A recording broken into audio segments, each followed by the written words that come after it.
Assalamualaikum. Today we will talk about cholera. First, I will present to you our team. First, Fariesha Ayuni. Second, Nur Syamimi. Third, Ain Nadzifah, binti Ahmad. What is cholera? Cholera is an infectious disease caused by bacterium Vibrio cholerae. In Malay, we call it as penyakit taun. So, penyakit taun or cholera will affect the small intestine and lead to several watery diarrhea and vomiting. This disease is usually transmitted through contaminated water or food, particularly in areas with poor sanitation and hygiene practices. So now I will show you Vibrio cholera diagram. Now you can see the disease we are talking about. Basically, genus Vibrio is defined as gram-negative, highly motile, curved or coma-shaped group with unipolar flagella when grown in liquid medium. So you can see the diagram.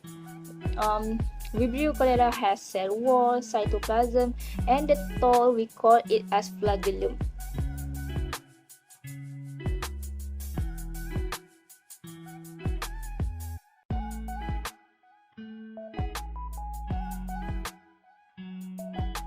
History of cholera. The first cholera pandemic, also known as the first Asiatic cholera pandemic, originated in the Ganges Delta region in 1817. The disease spread rapidly with the region, primarily through the contamination of water sources. The consumption of contaminated rice led to the transmission of the disease, before it finally died down in about 1851, the pandemic would reappear in many nations for nearly 20 years. Researchers have estimated that each year there are 1.3 to 4.0 million cases of cholera and 20,000 to 143,000 deaths worldwide due to cholera. I will continue this presentation with the sign and symptom of cholera. Often the very first sign of cholera is painless diarrhea that occurs within a day or so of becoming infected. The diarrhea is extremely watery and has a sort of milkiness that resembles water after rising rice, which is what give it nicknames rice water stool. Because toxin produced by the cholera bacteria from the body to expel pretty much everything in the intestine, including fluid. The amount of diarrhea can be substantial. The diarrhea can last anywhere from a day to a week depending on the person and course treatment.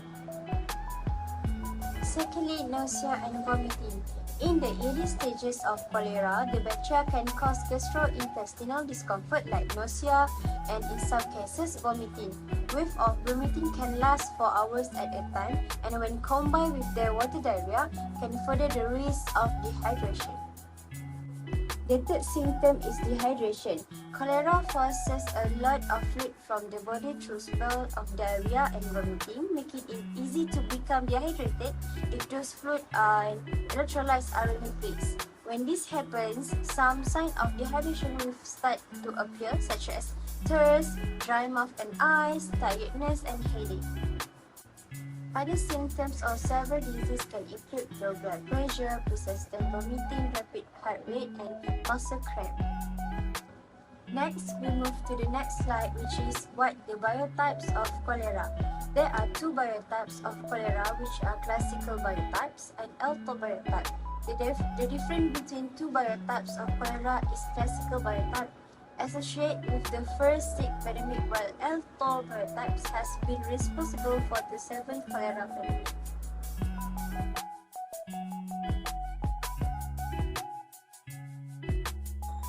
Now we will go through the causes of cholera. Firstly, contaminated water. Contaminated water means harmful germs and chemicals can get in the water from many sources, including fertilizers, pesticides, or other chemicals that have been applied to land near the water. Signs of contaminated well water are murky or cloudy appearance, visible sediment in water, and oily film on water. Next, contaminated food. Food contamination is generally defined as foods that are spoiled or tainted, because because they either contain microorganisms such as bacteria or parasites or toxic substances that make them unfit for consumption. A food contaminant can be biological, chemical, or physical in nature, with the former being more common. And last for my part is poor sanitary condition. Cholera is more likely to flourish in situations where a sanitary environment, including a safe water supply, it is so difficult to maintain. That's all from my part. I will pass the presentation to the next presenter. Thank you.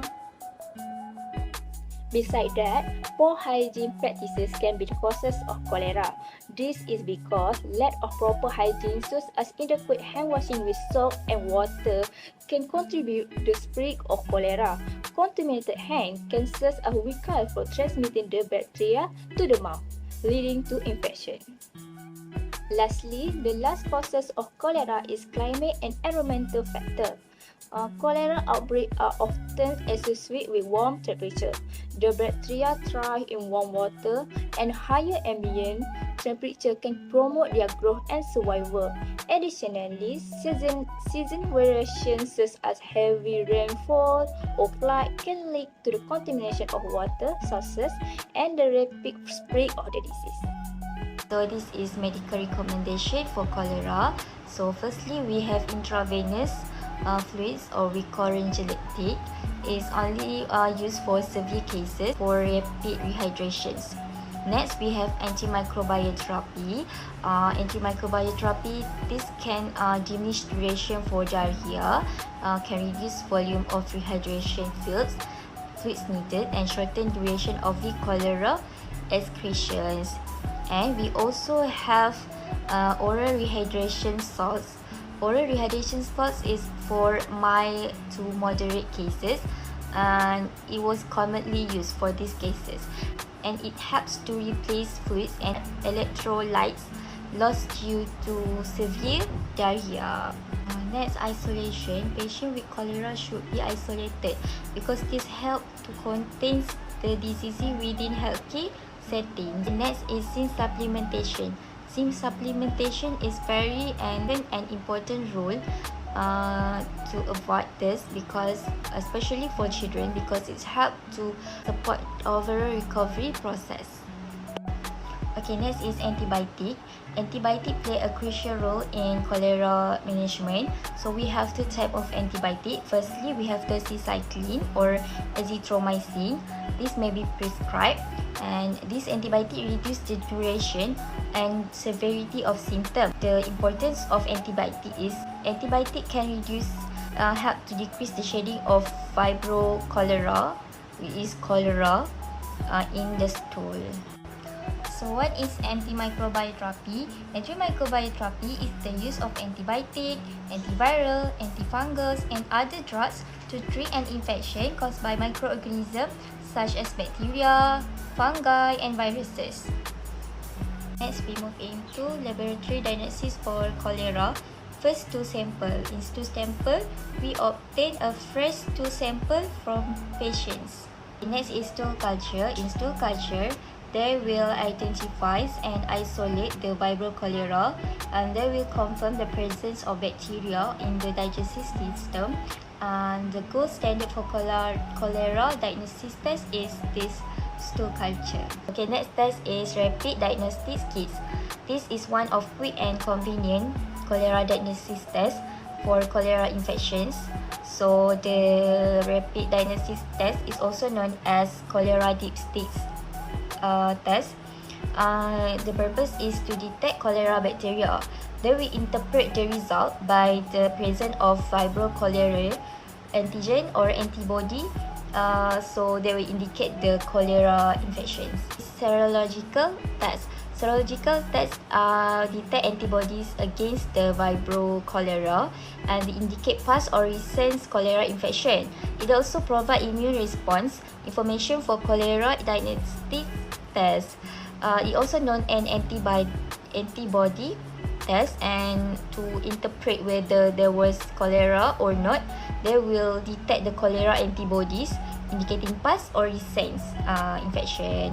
So let's explore into preventions of cholera. So why preventions of cholera is very important? Preventions of cholera is very important because cholera can cause a severe dehydration. So if not addressed properly, it can cause life-threatening. Prevention is not only key for individual health, but also for community well-being. So preventions that we can do to prevent cholera from spreading is first, provision of safe water and sanitation.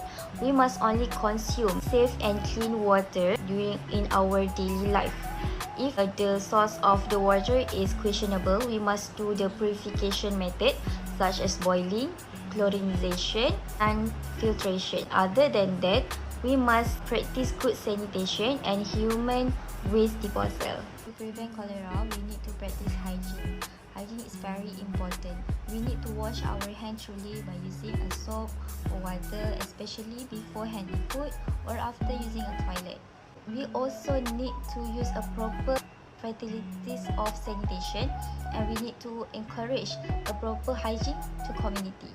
So next step is education and awareness. We must promote awareness about cholera transmission and prevention, especially to community, because some of us did not know. We can also prevent cholera by vaccination, because in some high-risk area or during outbreak, vaccination against cholera may be recommended for those who are having a symptom or have been affected.